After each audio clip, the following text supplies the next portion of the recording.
everyone. My name is Davina San, and I'm a student here at Palm Beach Atlantic University in West Palm Beach, Florida. With me is Dr. Lane Cohey, and we are so excited to share with you guys the new book that he wrote, which is The Disquieted Soul. And here's our Q&A.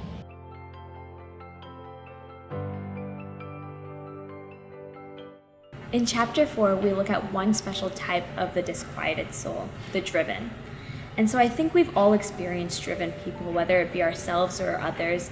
Why do you dedicate this chapter to the driven?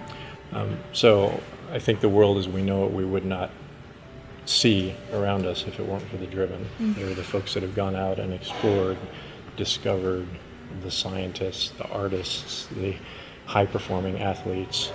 And each one of them is out, whether it be a large achievement or small, trying to conquer their corner of the universe, if you will. You talk about a dark side of achievement. What does that have to do with the disquiet? So sometimes our strengths are also our greatest weaknesses, and I think that's the case with regard to achievers. Achievers want to achieve and achieve and achieve and achieve some more.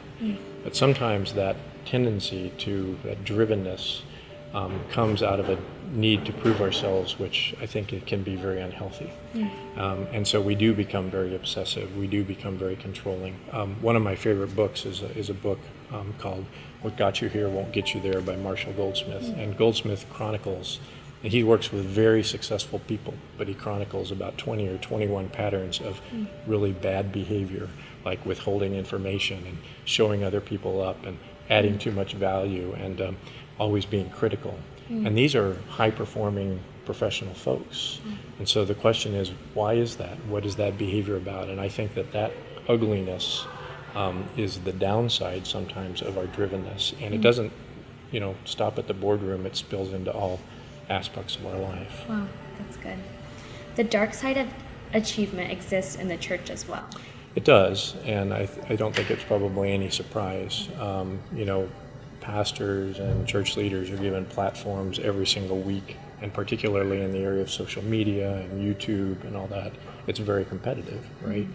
And so it's very easy to fall into the trap of adulation and so forth. But it's not just those that are visible. It's also members of the church who are, very successful folks and so on and so forth, and used to being recognized as being successful folks. And you would think that perhaps we would leave some of our drivenness at home or our frail egos at home, but I'm not so sure that's always true in the church. Wow. So you conclude this chapter with the story of St. Augustine's pears. What does that have to do with the drivenness and disquiet? So if you're familiar with Confessions, there's a story about St. Augustine and his friends who go out and steal these pears. And the interesting thing about it is they don't even want the pears, nor do they like the pears. They just steal the pears to steal the pears and then throw them away.